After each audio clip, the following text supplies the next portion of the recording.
शुभ संध्या मित्रों, मैं विपेश तिवारी आप सभी का सौर एकेडमी प्रयागराज में स्वागत और अभिनंदन करता हूं।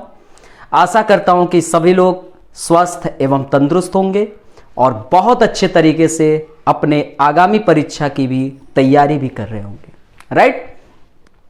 तो दोस्तों, आपका यह जो क्लास है वह समाजशास्त्र वैकल्पिक विषय पर है और हम समाजशास्त्र वैकल्पिक विषय में कार्ल मार्क्स पर आप लोगों से चर्चा कर रहा हूं, जहां पर हमने जो पेड बैच था उसमें हमने कार्ल मार्क्स में आप लोगों को उनके जीवन परिचय पर प्रकाश बिंदु डाला। फिर उसके बाद हमने ऐतिहासिक भौतिकवाद आपको पढ़ा दिया। फिर उसके बाद हमने आपको अलगाववाद या विसंबंधन की थ्योरी भी चर्चा कर ली। आज जो है आपका लेक्चर है वह उत्पादन की विधा पर है।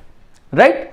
और दोस्तों, सभी लोगों से यह बात बता दूं कि समाजशास्त्र वैकल्पिक विषय का नया बैच जो है प्रारंभ हो चुका है और यह बैच आप लोगों के लिए समर्पित है। आप लोग 30 तारीख तक एडमिशन ओपन है।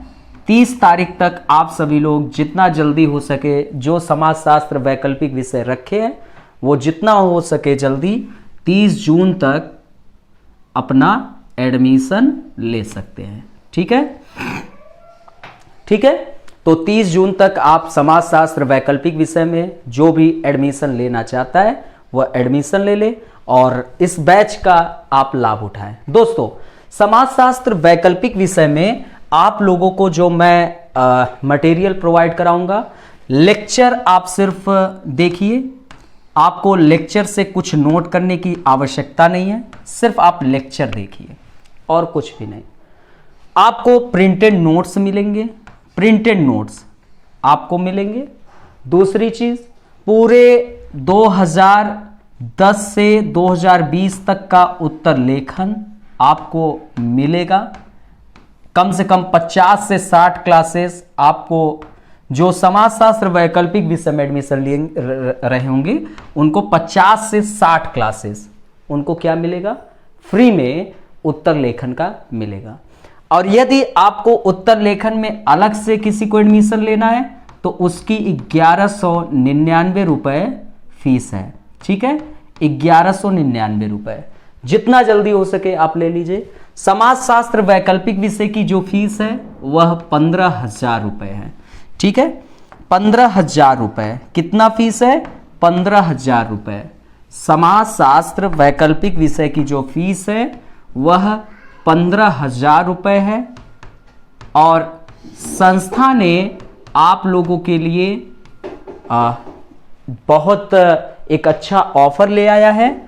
15,000 रुपए फीस है और सौर एकेडमी ने निर्णय लिया है कि 30 जून तक जो एडमिशन लेता है उसको 10% का डिस्काउंट दिया जाएगा। कितने? 10% का। और जो समाजशास्त्र उत्तर लेखन की फीस है वह उत्तर लेखन की फीस 1199 रुपए है और इसमें आपको 50 से 60 क्लासेस और आपको 2010 से 2020 तक का पूरा उत्तर लेखन आपको दिया जाएगा। जितना जल्दी हो सके आप एडमिशन ले लीजिए। और सत्यम सर के इतिहास का नया बैच वैकल्पिक विषय का आप लोगों का स्टार्ट 25 तारीख से हो जाएगा। तो जो भी इतिहास वैकल्पिक विषय के विद्यार्थी हैं वो इतिहास में अपना एडमिशन ले सकते हैं और जिनको समाजशास्त्र पे लेना है तो वो समाजशास्त्र। मेरे कई क्लासेस समाजशास्त्र पर लगभग 13-14 क्लासेस आपको फ्री में दिया गया है, आप वहां से भी उसका लाभ उठाइए। ठीक है, आज जो आपका टॉपिक है वह कार्ल मार्क्स के उत्पादन की विधा पर है। ठीक है, आप लोगों को मैंने कार्ल मार्क्स पर कई चर्चा कर चुके। देखिए, सिलेबस में जो कार्ल मार्क्स जी हैं, यूपीएससी ने कार्ल मार्क्स के जो सिलेबस है उसमें क्या क्या दिया गया है। आपका पहली चीज तो जीवन परिचय, आपको इनके जीवन के विषय में आपको पता होना चाहिए कार्ल मार्क्स के। तो मैंने इस पर आप लोगों का क्लास ले चुका हूं। ठीक है। दूसरा, ऐतिहासिक भौतिकवाद, बहुत इंपॉर्टेंट है। ऐतिहासिक भौतिकवाद, जो कार्ल मार्क्स थे वो मानव समाज के इतिहास को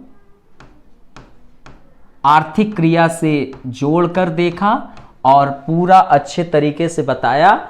मानव के अस्तित्व से लेकर समाज के निर्माण से परिवार के निर्माण और सामाजिक परिवर्तन तक उन्होंने चर्चा की। हर एक क्रिया में आर्थिक क्रिया को जोड़कर बताया। इस पर भी हमने आपको बृहद रूप से पढ़ा चुका हूं। किसी को कोई भी समस्या होगी जरूर पूछ लीजिएगा। जो हमारे पेड बैच के स्टूडेंट हैं वह तो निश्चिंत होकर खूब पूछे। फिर उसके बाद हमने अलगाववाद या विसंबंधन पर क्लास ले लिया। यूपीएससी ने इसको भी सिलेबस में आपको दिया है, अलगाववाद या विसंबंधन। ठीक है। आपको मैंने बताया कि यह एक सामाजिक एवं मानसिक दशा है जिसमें एक व्यक्ति अपने आप से एवं समाज के अन्य सदस्यों से अलग थलग महसूस करता है। ठीक है। अलगाववाद की जो डेफिनेशन है, बाकी कार्ल मार्क्स ने आपको 4 प्रकार बताया और वह चीज हमने पढ़ा चुका हूं। ठीक है।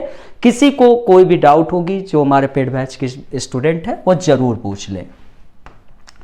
अब एक यूपीएससी ने सिलेबस में दिया है उत्पादन की विधा। हम आज इस पर क्लास लेंगे, उत्पादन की विधा पर। ठीक है। बहुत इंपॉर्टेंट क्लास रहेगी और लगातार आपका यूपीएससी जो है प्रश्न पूछता है। फिर इसके बाद जो मार्क्सवादी विचार जो सामाजिक स्तरीकरण के लिए दिया गया है, तो अब हमारा नेक्स्ट क्लास रहेगी सामाजिक स्तरीकरण पर कार्ल मार्क्स के विचार। ठीक है। हम इस पर आपसे बृहद रूप से चर्चा करेंगे। ठीक है। मार्क्स के विचार, कार्ल मार्क्स के विचार। ठीक है। और फिर उसके बाद आपके द्वंद्वात्मक भौतिकवाद, यह आपका टॉपिक रहेगा, द्वंद्वात्मक भौतिकवाद। ठीक है। भौतिकवाद। फिर उसके बाद एक क्लास होगा वर्ग संघर्ष। फिर उसके बाद कार्ल मार्क्स के पूरे टॉपिक आपके यूपीएससी के सिलेबस के अनुसार खत्म हो जाएगा। ठीक है। एंड हो जाएगा। ठीक है। और लगातार यूपीएससी जो है इन सब टॉपिक से यूपीएससी हो वह 1, 2 या कभी कभी 3 प्रश्न पूछ लेता है। ठीक है। स्टेट पीएससी में आपको यहां से 2 प्रश्न जरूर मिल जाते हैं। ठीक है। 2 क्वेश्चन। बाकी कार्ल मार्क्स जीएस के लिए भी इंपॉर्टेंट है तो आपको जानना चाहिए। ठीक है। तो हमने जीवन, ऐतिहासिक भौतिकवाद, अलगाववाद ये पढ़ा चुका हूं। आज का चर्चा जो है उत्पादन की विधा पर है। जो भी विद्यार्थी एडमिशन लेना चाहते हैं समाजशास्त्र वैकल्पिक विषय में, तो उसकी फीस है 15,000 और संस्था ने आप लोगों के लिए 30 जून तक जो भी विद्यार्थी एडमिशन लेता है उसको 10% का डिस्काउंट निर्धारित किया है। 10% आपको डिस्काउंट दिया जाएगा 30 जून तक, सीमित समय। और उत्तर लेखन पे अगर लेना है तो उसकी फीस 1199 रुपए। ठीक है। आपको पूरे उत्तर लेखन पे भी हमने 3 क्लास फ्री में दिया है। बाकी आपको कोई भी चीज की जरूरत पड़ेगी, आपके संस्था का नंबर है 80040200005। आप इस पर कांटेक्ट करिए, आपको सारी जानकारी दी जाएगी। ठीक है। हम समय बर्बाद न करते हुए अपने टॉपिक पे आते हैं। बस आपसे एक ही रिक्वेस्ट है, अधिक से अधिक लाइक, शेयर और सब्सक्राइब करिए। जितना हो सके आप मुझसे भावनात्मक रूप से जुड़िए। हम आपके जो जुड़ाव है उस जुड़ाव का दमन नहीं करेंगे।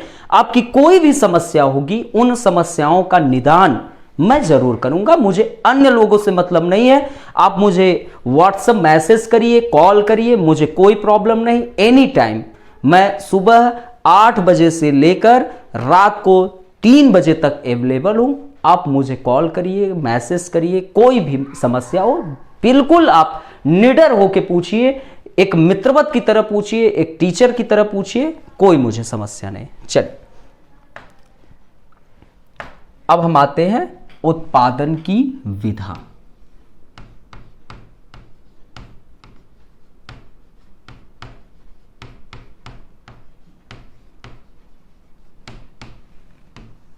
यूपीएससी ने दोस्तों उत्पादन की विधा से लगातार आप लोगों से प्रश्न पूछता है और इससे बहुत इजी टॉपिक है, बहुत सरल टॉपिक है अगर आप इसको सरलतम रूप से समझना चाहें।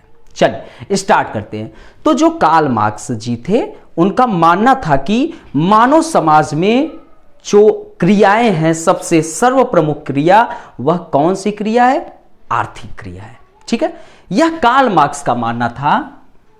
कार्ल मार्क्स का मानना था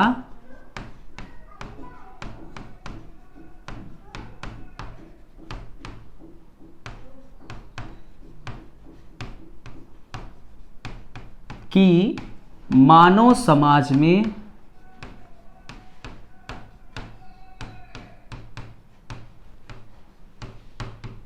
आर्थिक क्रियाएं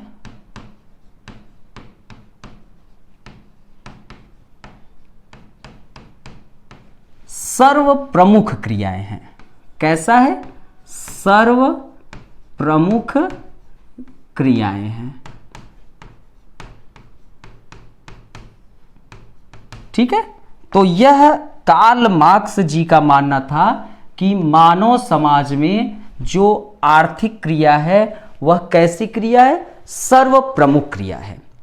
और आर्थिक क्रियाओं का जो आर्थिक क्रियाएं है उसी को मार्क्स ने क्या कहा? उत्पादन की विधा कहा। अर्थात कि ये जो आर्थिक क्रिया है, सर्व प्रमुख क्रिया है, इसी को कार्ल मार्क्स ने क्या कहा? उत्पादन की विधा कहा। ये आप नोट कर लीजिए। ठीक है, इसी को कार्ल मार्क्स ने क्या कहा? उत्पादन की विधा कहा। ठीक है,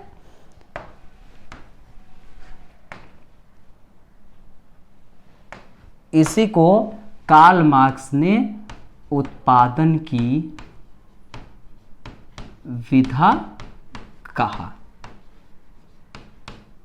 ठीक है, अर्थात कि जो मानव का समाज है, अब समाज में उपस्थित सदस्यों के बीच अंतः संबंध होते हैं, उनसे भरा एक मानव का समाज है। कार्ल मार्क्स का मानना था कि इस मानव समाज में सर्व प्रमुख क्रिया आर्थिक क्रिया है और इसी आर्थिक क्रिया को कार्ल मार्क्स ने क्या कहा? उत्पादन की विधा कहा। उत्पादन की विधा को कार्ल मार्क्स जी जो थे वह व्यवस्थित रूप से समझाना चाहते थे और उसी के उद्देश्य से कार्ल मार्क्स जो थे उन्होंने मानव समाज को 2 भागों में क्या कर दिया? वर्गीकृत कर दिया। अर्थात कि ये जो मानव समाज है, ठीक है, कार्ल मार्क्स जो थे इस उत्पादन की विधा को कैसे समझाना चाहते थे? व्यवस्थित रूप से। तो व्यवस्थित रूप से समझाने के उद्देश्य से कार्ल जो मार्क्स थे उन्होंने मानव समाज को 2 हिस्सों में क्या कर दिया? वर्गीकृत कर दिया। किसको? मानव समाज को। ठीक है, 2 हिस्सों में वर्गीकृत कर दिया। आधार और अधिरचना।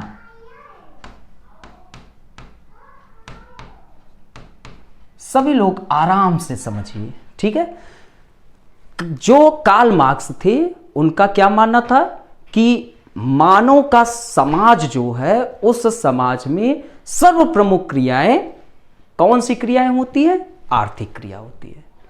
और इसी आर्थिक क्रिया को कार्ल मार्क्स ने उत्पादन की विधा कहा। कार्ल मार्क्स उत्पादन की विधा को व्यवस्थित रूप से समझाने के उद्देश्य से कार्ल मार्क्स ने मानव के समाज को दो भागों में बांटा, आधार और अधिरचना।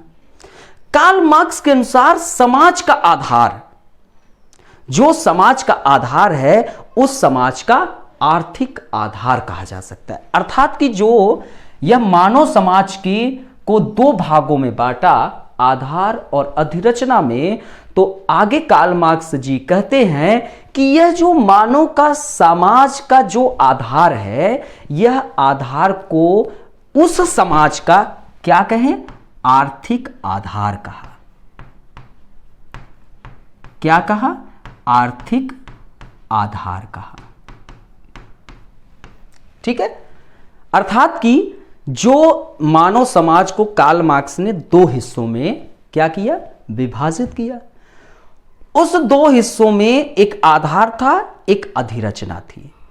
तो यह आधार किसका आधार है? मानव समाज का आधार है, और यह आधार उस समाज का आर्थिक आधार है। क्या है? आर्थिक आधार है। और दोस्तों, यह आर्थिक आधार जो है किसको संबोधित करता है? उत्पादन की विधा को संबोधित करता है। किसको संबोधित करता है? उत्पादन की विधा को संबोधित करता है। ठीक है। यह आधार किसको संबोधित कर रहा है? उत्पादन की विधा को।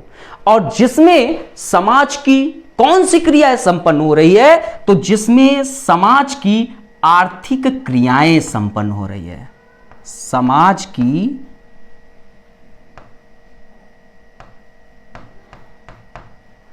जिसमें समाज की आर्थिक क्रियाएं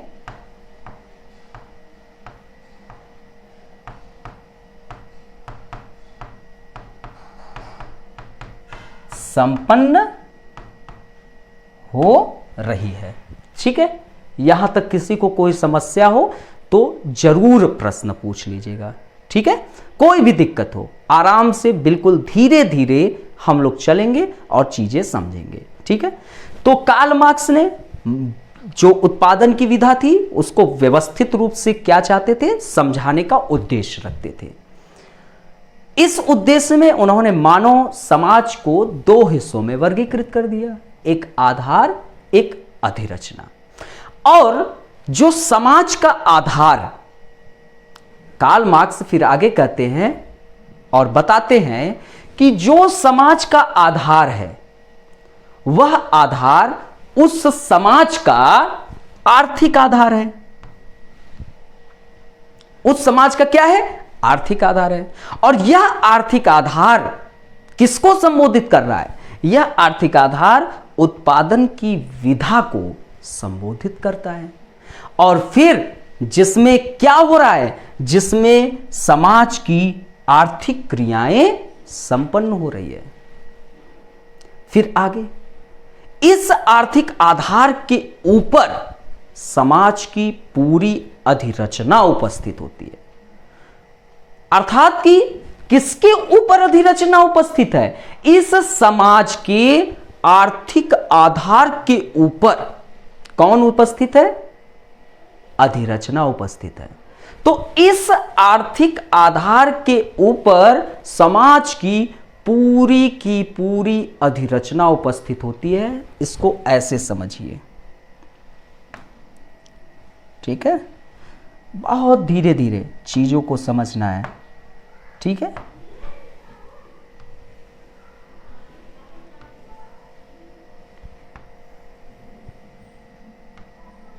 ठीक है। तो कार्ल मार्क्स के अनुसार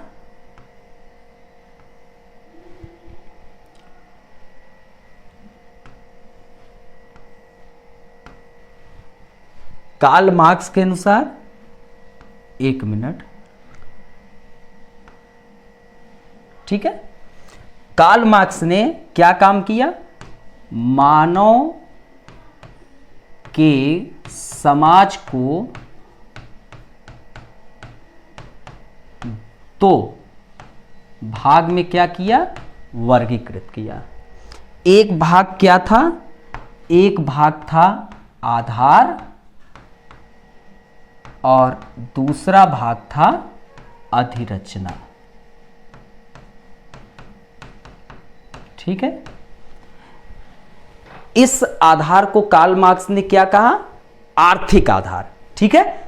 तो आर्थिक आधार किसको संबोधित करता है? उत्पादन की विधा को संबोधित करता है। उत्पादन की विधा को किसको संबोधित करता है? उत्पादन की विधा को। राइट। किसको संबोधित कर रहा है? उत्पादन की विधा को। यह कौन सा आधार है? आर्थिक आधार है। ठीक है। अब मैंने आगे क्या कहा? आगे हमने कहा कि इस आर्थिक आधार के ऊपर, ये जो आपका आर्थिक आधार है, ये आपका जो आर्थिक आधार है, इस आर्थिक आधार के ऊपर क्या निर्भर है? इस आर्थिक आधार के ऊपर अधिरचना क्या है? उपस्थित होती है। अब दोस्तों, इस अधिरचना में समाज की आर्थिक व्यवस्था को छोड़कर सभी पक्ष उपस्थित होते हैं। मतलब कि इस अधिरचना में आर्थिक आधार अनुपस्थित है। इस अधिरचना में आर्थिक आधार क्या है? अनुपस्थित है।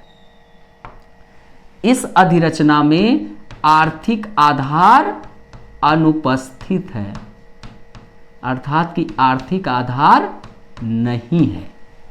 तो इस अधिरचना में कौन शामिल है? तो इस अधिरचना में समाज की आर्थिक व्यवस्था को छोड़कर, जो भी आर्थिक व्यवस्था है, उस आर्थिक व्यवस्था को छोड़कर अन्य सभी पक्ष कहां पर उपस्थित है? अधिरचना में उपस्थित है। तो जैसे राज्य,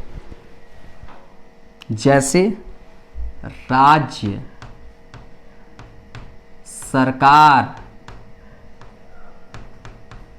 पुलिस, न्यायपालिका, परिवार, ETC इत्यादि। तो आर्थिक व्यवस्थाओं को छोड़कर अन्य सभी पक्ष अधिरचना में उपस्थित होते हैं। इसमें धर्म भी रख लो, धर्म। ठीक है। धर्म भी इसी में आएगा। ठीक है। तो ये सब आपके शिक्षा व्यवस्था,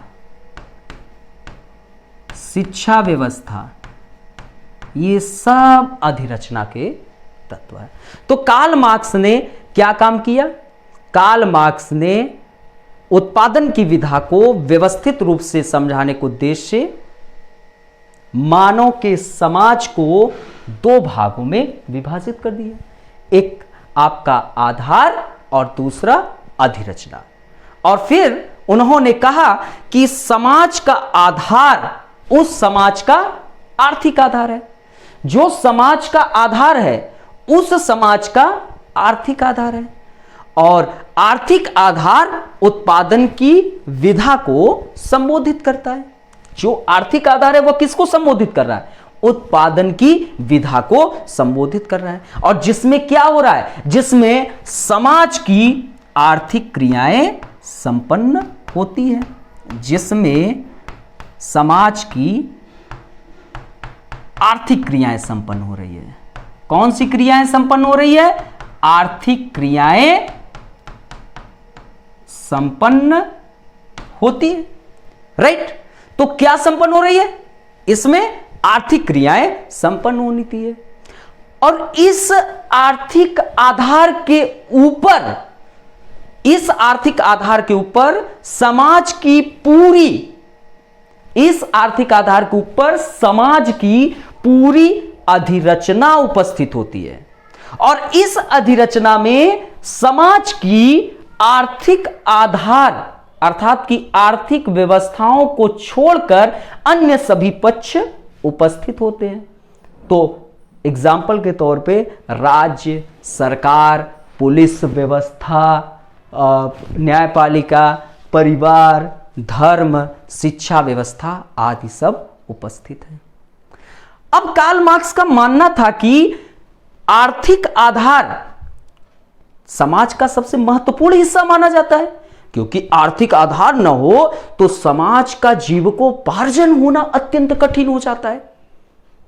आप ही सोचो कि आप जिस समाज में हैं, अगर उस समाज में आर्थिक क्रियाएं स्टॉप हो जाए, रुक जाए, तो समाज का चलना मुश्किल हो जाएगा।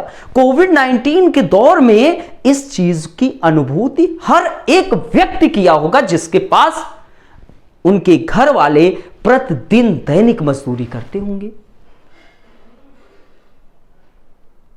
दिन प्रतिदिन जहां पर आपके घर में रसोइयां जलती थी, अच्छे अच्छे पकवान बनते थे, कोविड-19 के दौरान यह सब स्टॉप हो गया जब लॉकडाउन लगा था।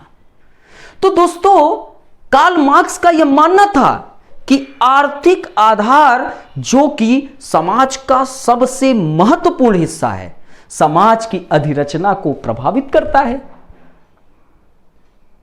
अर्थात कि समाज का सबसे महत्वपूर्ण हिस्सा आर्थिक व्यवस्था है, सबसे महत्वपूर्ण हिस्सा है समाज की। कौन है? आर्थिक आधार है। ये कार्ल मार्क्स कहते हैं कि समाज का सबसे महत्वपूर्ण हिस्सा है, सबसे महत्वपूर्ण हिस्सा है। यह कार्ल मार्क्स का कहना है। आर्थिक आधार समाज का सबसे महत्वपूर्ण हिस्सा है और यह समाज के अधिरचना को प्रभावित करता है, और यह समाज के अधिरचना को क्या कर रहा है? प्रभावित करता है। कौन प्रभावित करता है? कमेंट, सभी लोगों का कमेंट आना चाहिए। कौन प्रभावित करता है अधिरचना को? तो समाज का आर्थिक आधार अधिरचना को प्रभावित करता है। अगर हम इसको दूसरे शब्दों में कहें तो समाज के वे सदस्य जो कि आर्थिक क्रिया पर क्या किए हैं? नियंत्रण किए हैं, कंट्रोल किए हैं, वह प्रत्यक्ष या अप्रत्यक्ष रूप से समाज की अधिरचना पर भी क्या करते हैं? कंट्रोल करते हैं, नियंत्रण रखते हैं।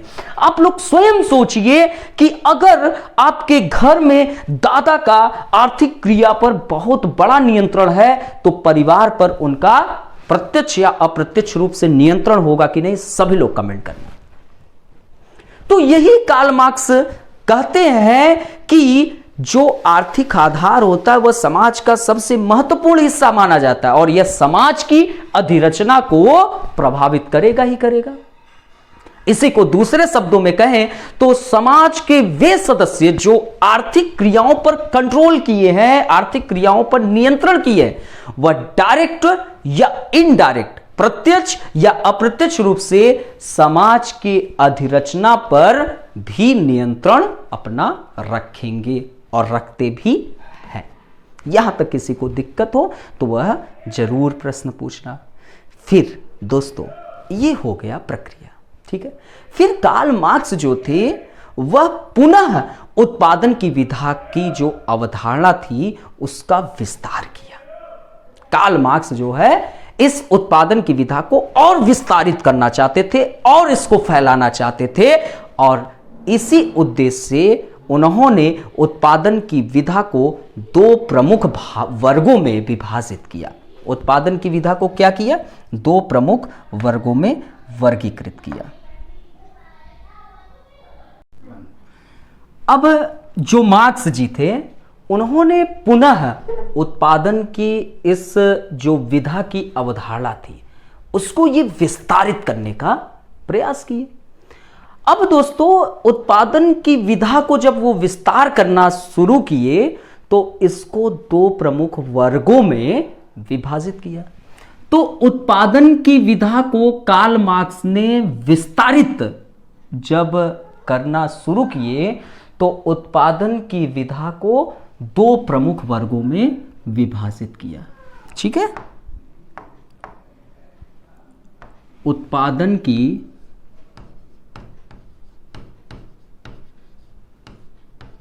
विधा को, ये ब्रैकेट में लिख लीजिए, जब विस्तार करना शुरू किए, चाहते थे इसका और विस्तार हो, तो उत्पादन की विधा को दो प्रमुख वर्गों में विभाजित किया। दो प्रमुख वर्गों में विभाजित किया। पहला क्या था? उत्पादन के शक्ति और उत्पादन के संबंध। उत्पादन के शक्ति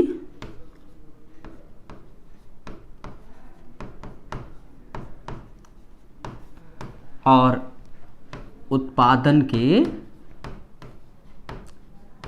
संबंध।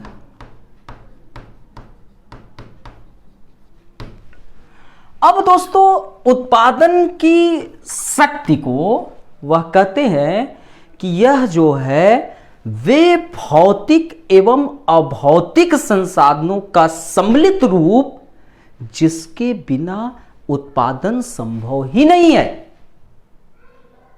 अर्थात कि उत्पादन की शक्तियों में वे भौतिक एवं अभौतिक संसाधनों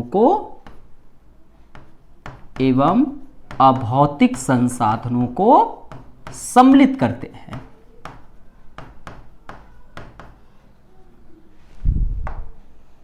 अभौतिक संसाधनों को क्या करते हैं? सम्मिलित करते हैं। ठीक है, उत्पादन की शक्ति में क्या कहते हैं कि उत्पादन की शक्तियों में वो बोलते हैं कि वे भौतिक एवं अभौतिक संसाधनों का सम्मिलित रूप, अर्थात कि वे भौतिक एवं अभौतिक संसाधनों को सम्मिलित किया जा सकता है जिसके बिना उत्पादन संभव नहीं है। अर्थात कि उत्पादन के लिए भौतिक एवं अभौतिक संसाधनों का सम्मिलित रूप अत्यंत आवश्यक है। राइट दोस्तों, तो उत्पादन की शक्ति को वह पुनः दो हिस्सों में वर्गीकृत करते हैं। किसको? उत्पादन की शक्ति को वह पुनः दो हिस्सों में वर्गीकृत करते हैं। ठीक है, उत्पादन की शक्ति को वो पुनः कितने हिस्सों में वर्गीकृत किए? दो हिस्सों में। एक उत्पादन के साधन और दूसरा श्रम शक्ति। एक उत्पादन के साधन और दूसरा श्रम शक्ति। अर्थात कि कार्ल मार्क्स ने उत्पादन की शक्ति को पुनः दो हिस्सों में वर्गीकृत किए। पहला उत्पादन की साधन और दूसरा श्रम शक्ति। अब उत्पादन के साधन में क्या आएंगे? तो दोस्तों, उत्पादन की शक्ति में उन्होंने क्या कहा था कि वे भौतिक एवं अभौतिक संसाधनों को सम्मिलित किया जा सकता है जिसके बिना उत्पादन संभव नहीं है। तो जो भौतिक संसाधन है वह उत्पादन के साधन में आएंगे। जो भौतिक संसाधन है वह उत्पादन के साधन में आएंगे, जैसे भूमि, पूंजी, मशीन, उपकरण, कारखाने। भूमि, पूंजी, मशीन, ठीक है, भूमि, पूंजी, मशीन, उपकरण। ठीक है, भूमि, पूंजी, मशीन, उपकरण, कारखाने।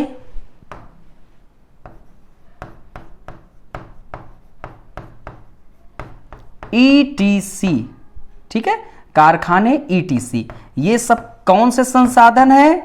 भौतिक संसाधन है। ठीक है, तो कार्ल मार्क्स उत्पादन की शक्ति को दो भागों में वर्गीकृत किया, एक उत्पादन के साधन, एक श्रम शक्ति। तो उत्पादन के साधन में भूमि, पूंजी, मशीन, उपकरण, कारखाने इत्यादि जैसे भौतिक संसाधनों को सम्मिलित किया जा सकता है और ये सब उत्पादन के लिए अनिवार्य हैं। ये उत्पादन के लिए अनिवार्य हैं, उत्पादन के लिए अनिवार्य है।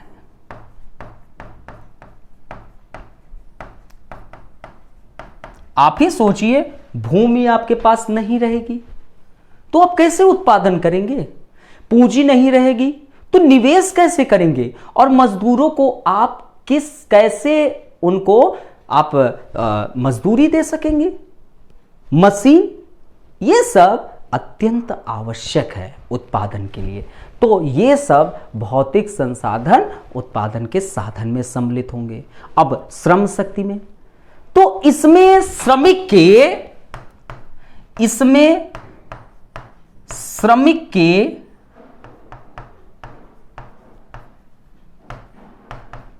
कौशल, ज्ञान, अनुभव इत्यादि जैसे अभौतिक संसाधन को सम्मिलित किया जा सकता है। ये सब अभौतिक संसाधन है। ठीक है, ईटीसी अभौतिक संसाधन को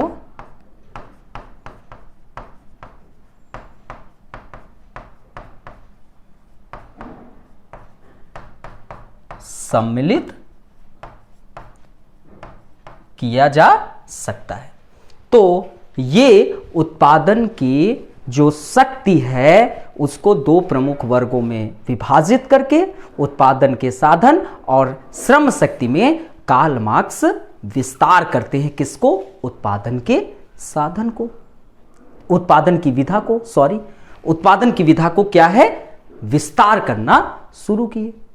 तो जिसमें उत्पादन की शक्ति और उत्पादन के संबंध दो वर्गों में इन्होंने विभाजित किया। फिर उत्पादन की शक्ति को दो भागों में डिवाइड किया, उत्पादन के साधन और श्रम शक्ति।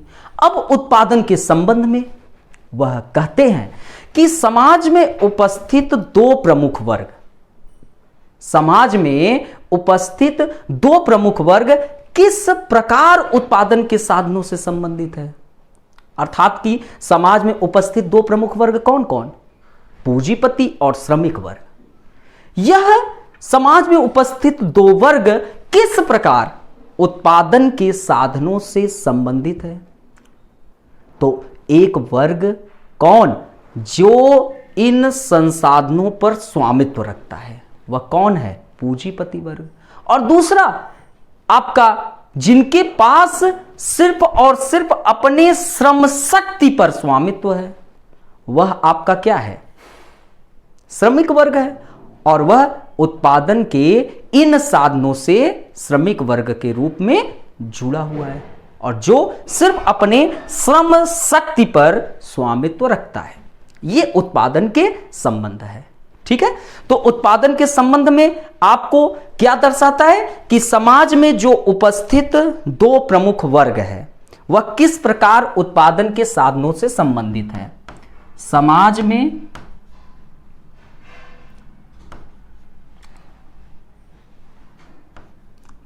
समाज में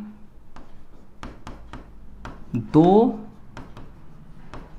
प्रमुख वर्ग, एक पूंजीपति, एक श्रमिक वर्ग। यह दोनों किस प्रकार, ठीक है, ये समाज में दो प्रमुख वर्ग पूंजीपति और श्रमिक वर्ग, यह किस प्रकार उत्पादन के साधनों से संबंधित है।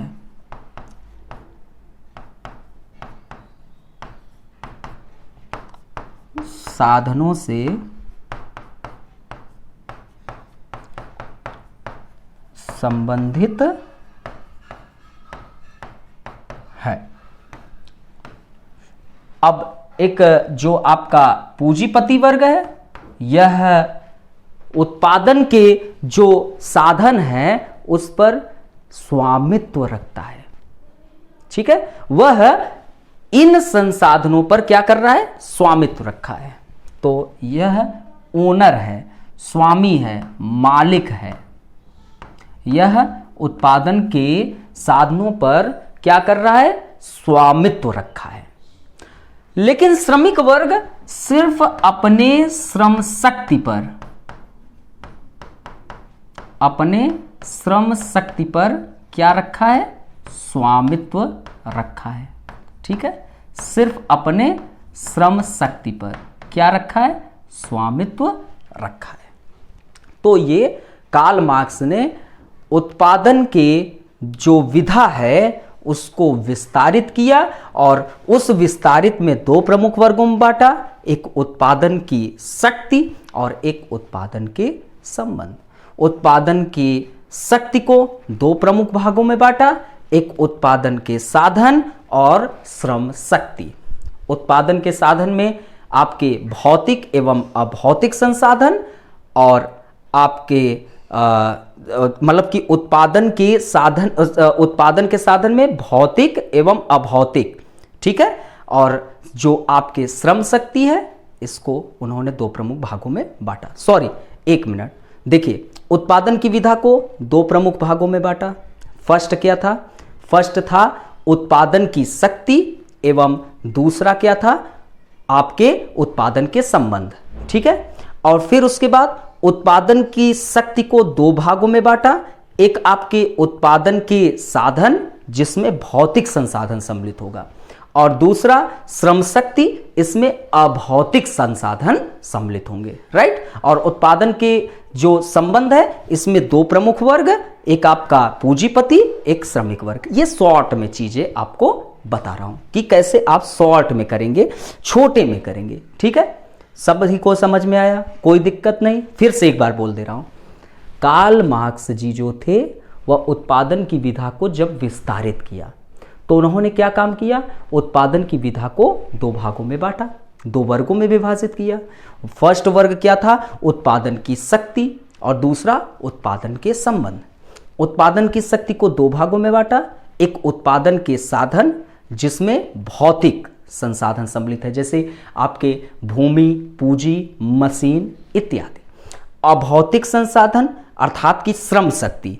ठीक है, तो श्रम शक्ति में अभौतिक संसाधन जैसे श्रमिकों के कौशल, ज्ञान, अनुभव इत्यादि सम्मिलित होते हैं। और उत्पादन के संबंध में दो पूंजीपति और श्रमिक वर्ग। किसी को कोई दिक्कत, कोई समस्या, यहां तक कोई दिक्कत हो जरूर कमेंट करिएगा। अब दोस्तों कार्ल मार्क्स आगे क्या कहते हैं। कार्ल मार्क्स जी, अब देखिए छोटे में मैं चीजों को लिख देता हूं ताकि आपको दिक्कत ना हो। ठीक है, तो उत्पादन की विधा को जब विस्तार किया,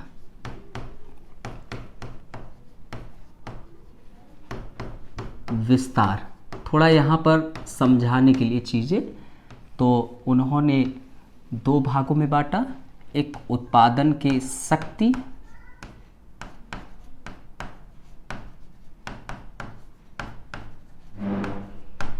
दूसरा आपका उत्पादन के संबंध।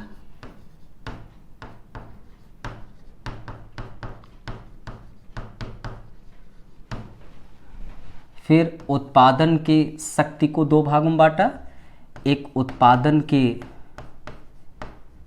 साधन और दूसरा श्रम शक्ति। इसमें आपके भौतिक संसाधन, इसमें अभौतिक संसाधन। यहाँ पे उत्पादन के संबंध में एक पूंजीपति वर्ग और एक श्रमिक वर्ग। ठीक है। अब कार्ल मार्क्स आगे क्या कहते हैं? अब कार्ल मार्क्स का कहना है कि समाज आपस में संबंधित विभिन्न अंगों के मेल से बना होता है। अर्थात कि जिस समाज का आप निर्माण देख रहे हैं, यह समाज ऐसे ही नहीं बना है कि ऐसे ही अचानक समाज उत्पन्न हो गया है। उनका कहना है कि समाज विभिन्न अंगों के मेल से बना है, अर्थात कि समाज आपस में संबंधित विभिन्न अंगों के मेल से बना होता है। अतः किसी भी अंग में परिवर्तन के कारण अन्य अंग में परिवर्तन अनिवार्य रूप से होता है। राइट। कार्ल मार्क्स का क्या कहना है कि समाज आपस में संबंधित विभिन्न अंगों के मेल से बना है। अगर किसी भी अंग में परिवर्तन होता है तो उस परिवर्तन के कारण अन्य अंग में भी परिवर्तन अनिवार्य रूप से होगा। तो कार्ल मार्क्स आगे कहते हैं कि उत्पादन की शक्तियां जो होती हैं वह आंतरिक रूप से परिवर्तनशील होती है। कार्ल मार्क्स क्या कह रहे हैं कि ये जो उत्पादन की शक्ति आप देख रहे हैं यह आंतरिक रूप से परिवर्तनशील होती है। आंतरिक रूप से क्या है? आंतरिक रूप से परिवर्तनशील होती है। यह किसका कहना है? कार्ल मार्क्स का। अर्थात कि कार्ल मार्क्स आगे समझाते हैं, जब यह उत्पादन की विधा को विस्तार किया तो कहते हैं कि समाज आपस में संबंधित विभिन्न अंगों के मेल से बना है। अगर किसी भी अंग में परिवर्तन होता है तो उस परिवर्तन के कारण अन्य अंग में भी परिवर्तन अनिवार्य रूप से होगा। मार्क्स के अनुसार उत्पादन की जो शक्ति है वह आंतरिक रूप से परिवर्तनशील होती है। ज्यादा से ज्यादा उत्पादन के उद्देश्य हर एक मानव चाहता है कि हर एक पूंजीपति वर्ग चाहेगा कि हम ज्यादा से ज्यादा उत्पादन करें, चाहेगा। तो कार्ल मार्क्स कहते हैं कि ज्यादा से ज्यादा उत्पादन के उद्देश्य से नई प्रौद्योगिकी का प्रयोग होता है। अब यहां पर न्यू टेक्नोलॉजी आ जाएगी। ज्यादा से ज्यादा मतलब कि ज्यादा से ज्यादा उत्पादन के उद्देश्य से ज्यादा से ज्यादा उत्पादन के उद्देश्य से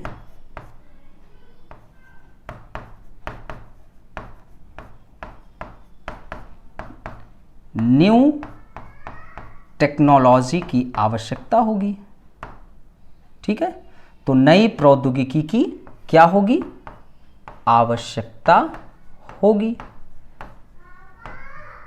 ठीक है। आप ही चाहे, अब जैसे हम हैं, पहले आप लोगों को क्या होता था?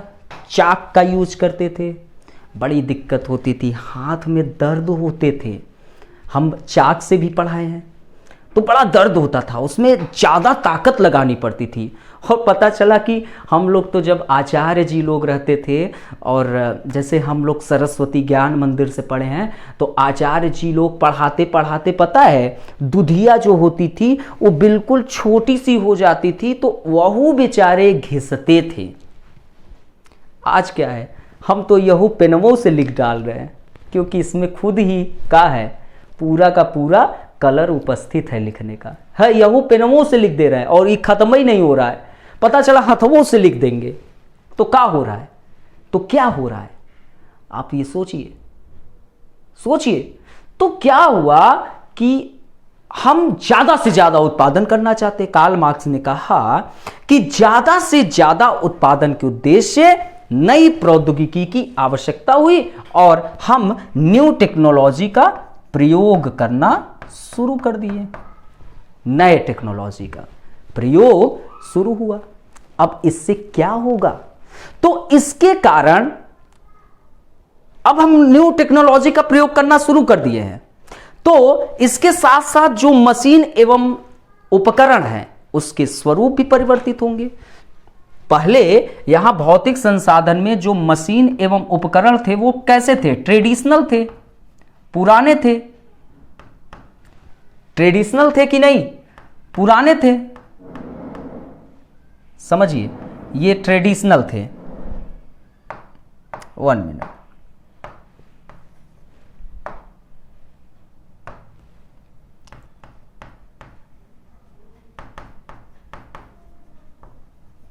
ठीक है, ये ट्रेडिशनल थे। हम जब उत्पादन की विधा बता रहे थे तो भौतिक संसाधन में जो मशीन और उपकरण थे उस वक्त क्या थे? पुराने थे। अब हमने क्या काम किया? ज्यादा से ज्यादा हमको क्या करना था? उत्पादन करना था। तो उस उद्देश्य से हमने न्यू टेक्नोलॉजी का प्रयोग किया। अब जैसे ही हम नई तकनीकी का प्रयोग करेंगे तो मशीन एवं उपकरण के स्वरूप क्या हो जाएंगे? बदल जाएंगे, परिवर्तित हो जाएंगे। और जिससे क्या होगा? जिससे श्रम शक्ति में परिवर्तन होगा। ये जो श्रम शक्ति आप देख रहे हैं, ये जो श्रम शक्ति आप देख रहे हैं, इस श्रम शक्ति में क्या होगा? परिवर्तित हो जाएगा। ये श्रम शक्ति क्या हो जाएगा? परिवर्तित हो जाएगा। तो श्रम शक्ति में भी परिवर्तन होगा और श्रमिक क्या करेंगे? नए कौशल एवं नया ज्ञान प्राप्त करेंगे। नए कौशल एवं नया ज्ञान प्राप्त करते हैं। जब हम बता रहे थे कि उत्पादन की विधा को 2 भागों में देखे थे, उत्पादन की शक्ति और उत्पादन के संबंध। और उत्पादन की शक्ति में आपके उत्पादन के साधन एवं श्रम शक्ति, और उत्पादन के साधन में भौतिक संसाधन थे, वो ट्रेडिशनल थे। और उस ट्रेडिशनल के अनुसार जो श्रम शक्ति थी और उस ट्रेडिशनल के अनुसार उनके पास कौशल, ज्ञान, अनुभव था। लेकिन जैसे ही हम ज्यादा से ज्यादा उत्पादन करने के उद्देश्य से नए टेक्नोलॉजी का प्रयोग करना शुरू किए, न्यू टेक्नोलॉजी को हमने प्रयोग में लाया, वैसे ही श्रम शक्ति जो थी वो परिवर्तित हो गई। और अब हम जो श्रमिक है वो नए कौशल, इस नए टेक्नोलॉजी के विषय में उनके पास ज्ञान होना चाहिए ना, तो नए कौशल एवं नया ज्ञान प्राप्त करते हैं। नया ज्ञान प्राप्त करते हैं। अब दोस्तों क्या होगा? तो उत्पादन की शक्तियों में इस परिवर्तन के साथ साथ उत्पादन के संबंध में भी परिवर्तन होना चाहिए। आखिरकार उत्पादन की शक्ति चेंज हो गई है, परिवर्तित हो गई है। परिवर्तित हुई ना? ये आपको क्या दिख रहा है? परिवर्तन ही तो दिख रहा है। अर्थात कि उत्पादन की शक्ति में इस परिवर्तन के साथ साथ इस उत्पादन के संबंध में भी परिवर्तन होना अत्यंत आवश्यक है। यहां पर भी तो परिवर्तन होना चाहिए, होना चाहिए। भाई उत्पादन की शक्ति तो परिवर्तित हो गई, हम ज्यादा से ज्यादा उत्पादन के उद्देश्य से हमने नए टेक्नोलॉजी को प्रयोग में लाया, तो उत्पादन के साधन परिवर्तित हुए और साथ में श्रम शक्ति भी परिवर्तित हुई। अब जो श्रमिक थे वो नए कौशल एवं नए ज्ञान को प्राप्त करना शुरू किया। तो भैया उत्पादन की शक्ति में तो परिवर्तन हो गया, उत्पादन की शक्ति में इस परिवर्तन के साथ साथ उत्पादन के संबंध में भी तो परिवर्तन होना चाहिए। लेकिन दोस्तों उत्पादन के संबंध में परिवर्तन होने ही नहीं दिया जाता है। उत्पादन की शक्ति तो परिवर्तित होगी, क्योंकि उत्पादन की शक्ति में परिवर्तन से पूंजीपति को लाभ होगा ना, लाभ होगा कि नहीं? क्योंकि ज्यादा से ज्यादा उत्पादन होगा, लेकिन वो उत्पादन के संबंध में परिवर्तन नहीं करना चाहते हैं।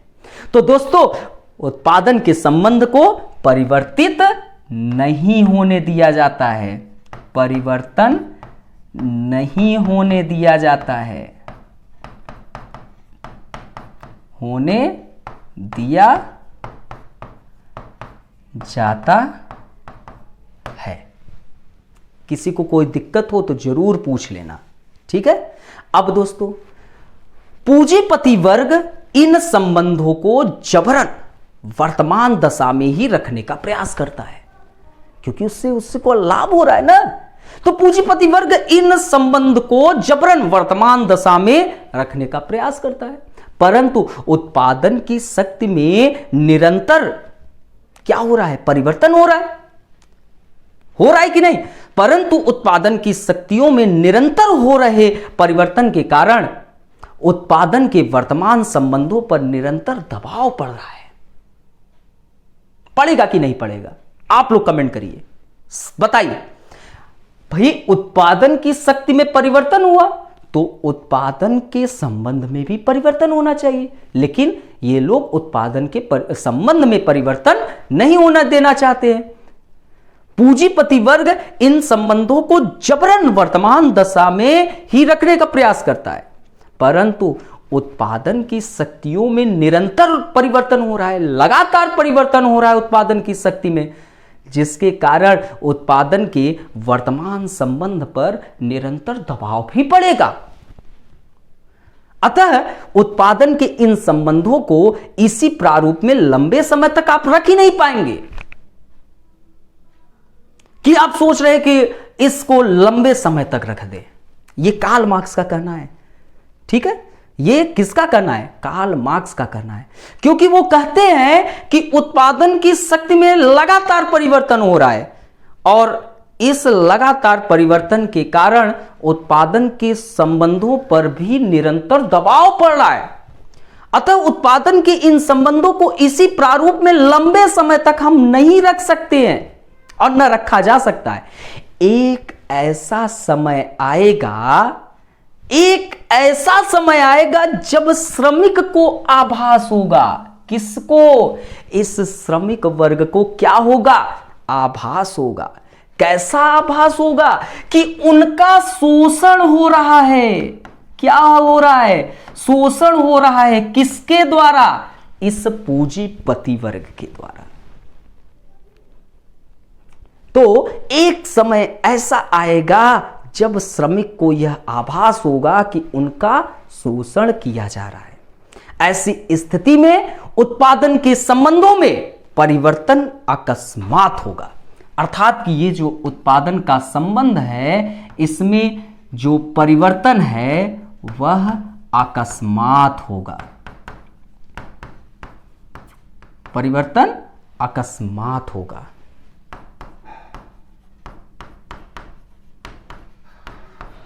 ठीक है, तो यह परिवर्तन अकस्मात होगा। और यह परिवर्तन जो होगा, यह दोस्तों कैसा होगा? बहुत बड़ी बात है। यह परिवर्तन जो होगा वह क्रांतिकारी परिवर्तन होगा। कैसा होगा? क्रांतिकारी परिवर्तन होगा। राइट? अर्थात कि जो आप लोगों को मैंने बताया,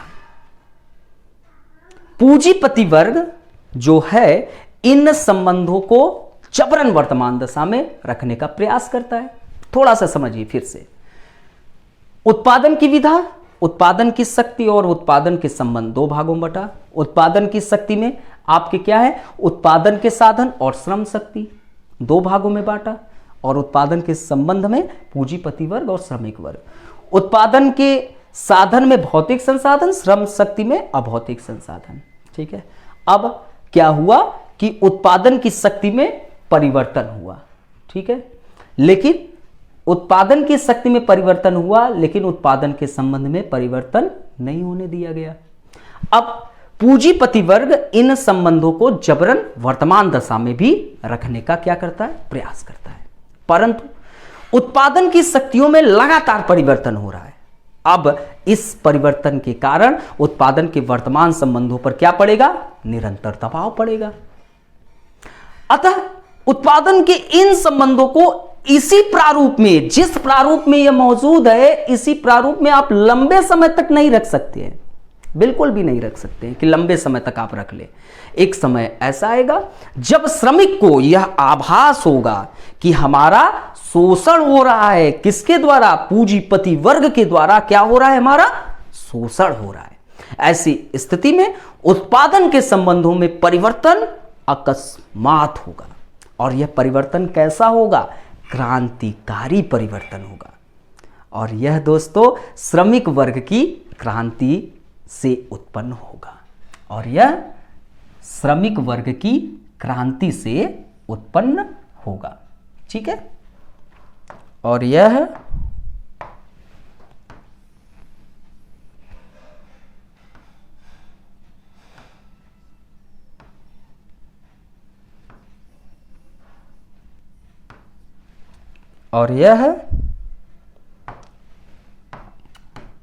श्रमिक वर्ग की क्रांति से उत्पन्न होगा। किसी को कोई दिक्कत हो तो कमेंट कर दीजिएगा यहां तक। ठीक है, आप लोगों को नोट्स मिल जाएगा। हम कार्ल मार्क्स पे अब आप लोगों को नोट्स दे देंगे। ठीक है, कोई भी दिक्कत हो आप प्रश्न भी पूछ सकते हैं, हम बिल्कुल मौजूद हैं। ठीक है, अब आते हैं हम इसकी आलोचना पर।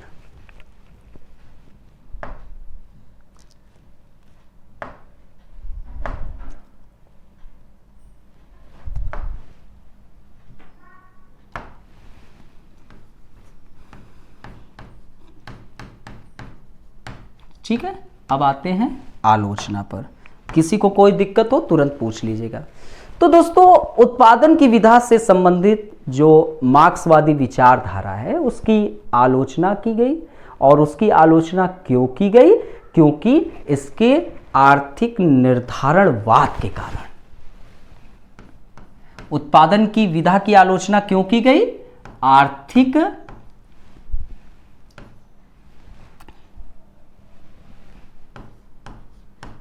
निर्धारणवाद के कारण।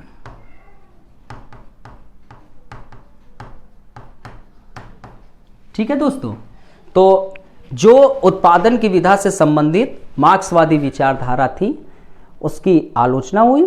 किसके कारण हुई? इसके आर्थिक निर्धारणवाद के कारण।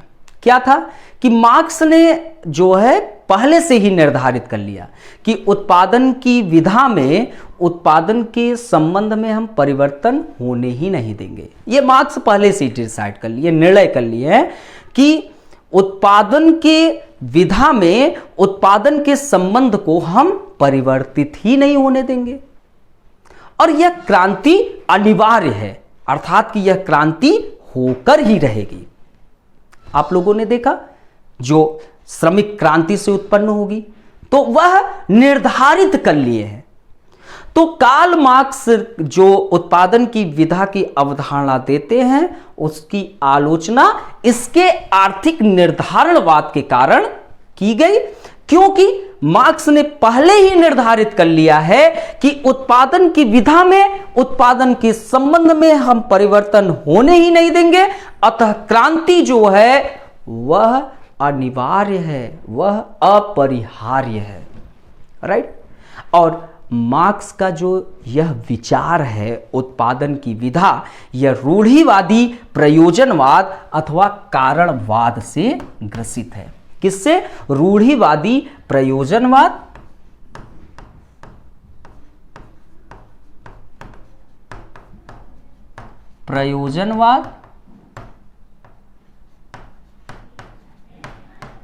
या कारणवाद से ग्रसित है। जो मार्क्स का विचारधारा है वह कैसा है? रूढ़िवादी प्रयोजनवाद कारणवाद से ग्रसित है। क्यों? क्योंकि इन्होंने परिणाम जो है वह पहले से ही सोच रखा है। परिणाम इन्होंने पहले से ही सोच रखा है। यह मार्क्स का मानना था कि समाज आपस में संबंधित विभिन्न अंगों के मेल से बना है एवं किसी भी अंग में परिवर्तन के कारण अन्य अंगों में परिवर्तन अनिवार्य रूप से होगा। अभी हम आपको बता रहे थे, तो यह कार्ल मार्क्स का विचार था ना। तो कार्ल मार्क्स का क्या मानना था? कि कार्ल मार्क्स का मानना था कि समाज आपस में संबंधित विभिन्न अंगों के मेल से बना है और यदि किसी अंग में परिवर्तन होता है उसके कारण अन्य अंगों में परिवर्तन अनिवार्य रूप से होगा। तब दोस्तों मार्क्स को यह भी स्वीकार करना चाहिए कि अधिरचना भी आधार को प्रभावित करेगा। आखिरकार आर्थिक आधार ही अधिरचना को प्रभावित कर रहा है। अधिरचना आर्थिक आधार को प्रभावित नहीं करेगा क्या? वह भी तो प्रभावित करेगा। समझ रहे? इस कारण इसकी आलोचना होती है। अर्थात कि कार्ल मार्क्स का जो विचार है वह रूढ़िवादी कारणवाद एवं प्रयोजनवाद से ग्रसित है। जो कार्ल मार्क्स की विचारधारा है वह रूढ़िवादी प्रयोजनवाद एवं रूढ़िवादी कारणवाद से क्या है? ग्रसित है। परिणाम पहले से ही सोच रखे हो। जैसे कार्ल मार्क्स का मानना है कि विभिन्न की जो अंग है वह अंग विभिन्न आपस में संबंधित विभिन्न अंगों के मेल से बना है और किसी भी अंग में परिवर्तन होगा तो उसके कारण अन्य अंगों में भी परिवर्तन अनिवार्य रूप से होगा। तो दोस्तों यह कार्ल मार्क्स ने जो स्वीकार किया था कि आर्थिक आधार अधिरचना को प्रभावित करता है, तो भैया ये भी स्वीकार करो कि अधिरचना भी आर्थिक आधार को प्रभावित करेगा। उन्होंने यह स्वीकार नहीं किया, परिणाम पहले से सोच रखे हो। तो दोस्तों अधिरचना में उत्पन्न परिवर्तन भी आधार में परिवर्तन को जन्म देगा। अगर अधिरचना में कोई परिवर्तन होगा तो वह आधार में भी परिवर्तन तो करेगा ही करेगा ना। तो दोस्तों यह इस रूढ़िवादी कारणवाद एवं प्रयोजनवाद के कारण इसकी बड़ी आलोचना होती है। इतिहास इस बात का प्रमाण है कि सत्ता में परिवर्तन आर्थिक परिवर्तन को भी जन्म देता है। सत्ता में परिवर्तन, आपने क्या कहा कि आधार जो है वह अधिरचना को प्रभावित करता है। अधिरचना में ये तो आपका आर्थिक आधार हो गया और इसमें उत्पादन की विधा, और आपका कहना है कि आधार ही अधिरचना को प्रभावित करता है।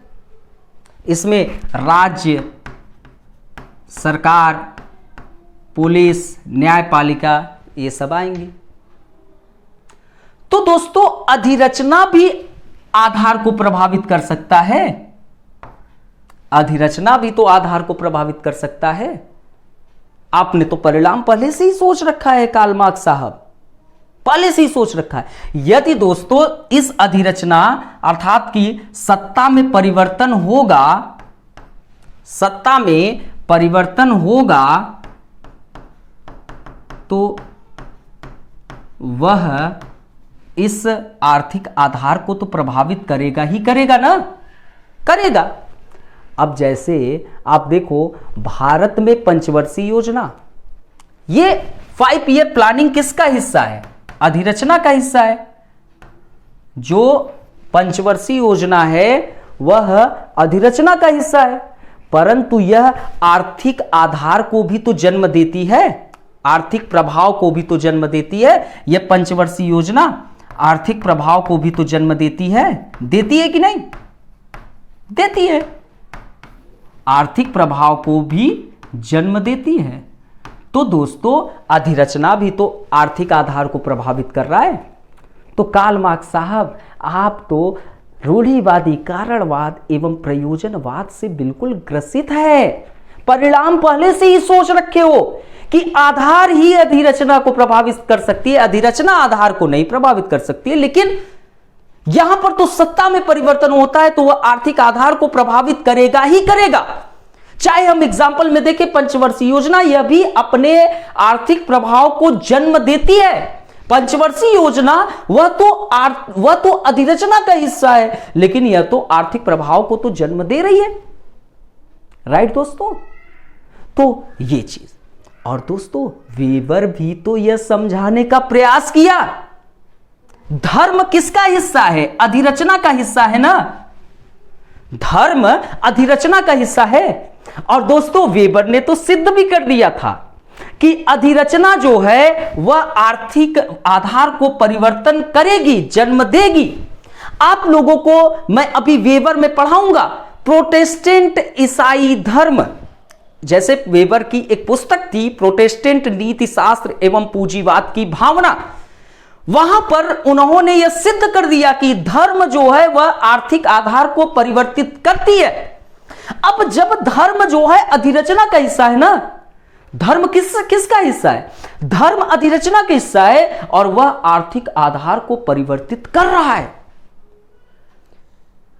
आपका संसाधन जो है, वेबर ने यह सिद्ध किया कि संसाधन एशिया में भी प्रचुर मात्रा में उपलब्ध था, यूरोप में भी उपलब्ध था, लेकिन पूंजीवाद यूरोप में ज्यादा सफल हुआ, वह एशिया में क्यों नहीं सफल हुआ?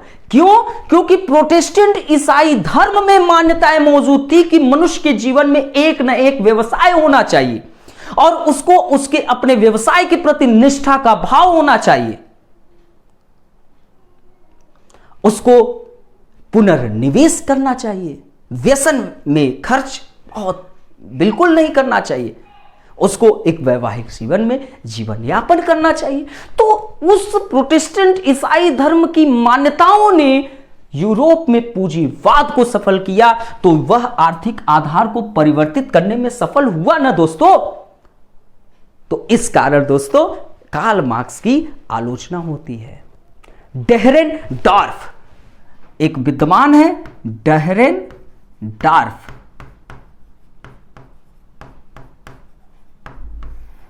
वेबर का यहां पर लिख लीजिएगा जो बताया, वेबर ने भी बताया कि धर्म जो है वह आर्थिक आधार को परिवर्तित करती है। धर्म किसका हिस्सा है? अधिरचना का हिस्सा है, और मैंने एक्सप्लेन भी किया।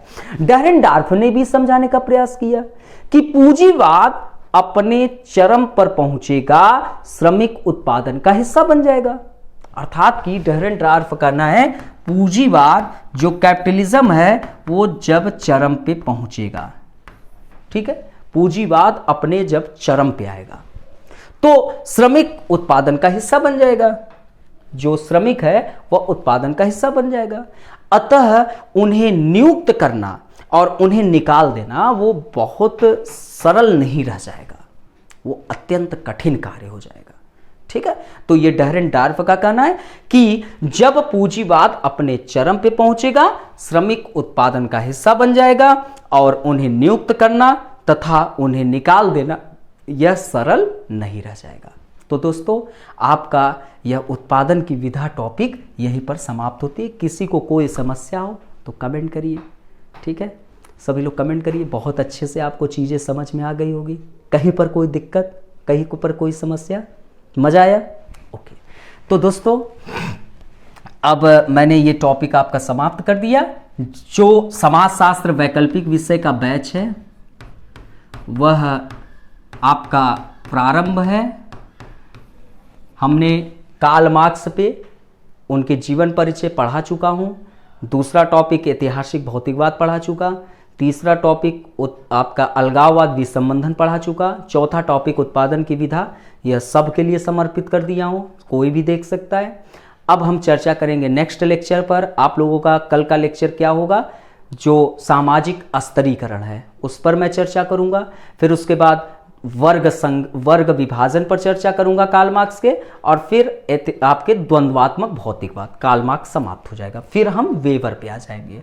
समाजशास्त्र का जो बैच है वह 15,000 रुपये उसकी फीस निर्धारित है। जो स्टूडेंट 30 जून तक एडमिशन लेना चाहते हैं उनके लिए 10% डिस्काउंट हमारे तरफ से निर्धारित कर दिए संस्था की तरफ से। और जो समाजशास्त्र के उत्तर लेखन का बैच है वह भी आपका जारी है। उसकी फीस जो है वह 1199 रुपये मात्र है, और इसमें आपको 2010 से 2020 तक के सभी प्रश्नों का फर्स्ट एंड सेकंड पेपर का उत्तर लेखन कराया जाएगा। मॉडल उत्तर दिया जाएगा आपको, ठीक है। लगभग 50 से 60 क्लासेस इसमें उपस्थित रहेंगे। जो समाजशास्त्र वैकल्पिक विषय का लेगा उसको यह बैच फ्री में दिया जाएगा, और जो अकेले इसमें लेना चाहते हैं उसका फीस 1199 रुपये है, ठीक है। तो आप लोग ले सकते हैं। आप लोगों को 30 जून तक 10% का डिस्काउंट संस्था की तरफ से दिया जा रहा है। इतिहास वैकल्पिक विषय का भी बैच 25 जून से स्टार्ट हो जाएगा। जो भी स्टूडेंट लेना चाहते हैं एडमिशन वह ले सकते हैं और उसकी भी फीस 15,000 रुपये है, ठीक है। और जो आपका कॉल नंबर है वह आप 80402005 पर आप कॉल करके आप अपनी सूचना ले सकते हैं। बाकी आपको डिस्क्रिप्शन पे सारे नंबर, कांटेक्ट नंबर मौजूद होंगे। वहाँ पर ग्रुप है, आप ग्रुप का लिंक दे दिया जाएगा, उस ग्रुप के लिंक से आप जुड़ सकते हैं, राइट। और दोस्तों आपको अगर व्हाट्सएप मेरा नंबर है 9198120630। कभी भी एनी टाइम सहायता के लिए आप इस पर व्हाट्सएप कर सकते हैं। आपको सारी जानकारी दी जाएगी। ये कॉल नंबर है, ठीक है। और संस्था का नंबर जो है वो थोड़ा मुझे याद नहीं आ रहा है, सर से मैं बोल रहा हूँ, वो लिख दे रहे हैं, तो आपको संस्था का भी नंबर दे देते। बाकी डिस्क्रिप्शन में आपको दे दिया जाएगा, आप डिस्क्रिप्शन पे देख लेंगे तो वहाँ मिल जाएगा, ठीक है। फिर हम अपने नए लेक्चर के साथ मिलते हैं, तब तक के लिए बाय बाय, टेक केयर।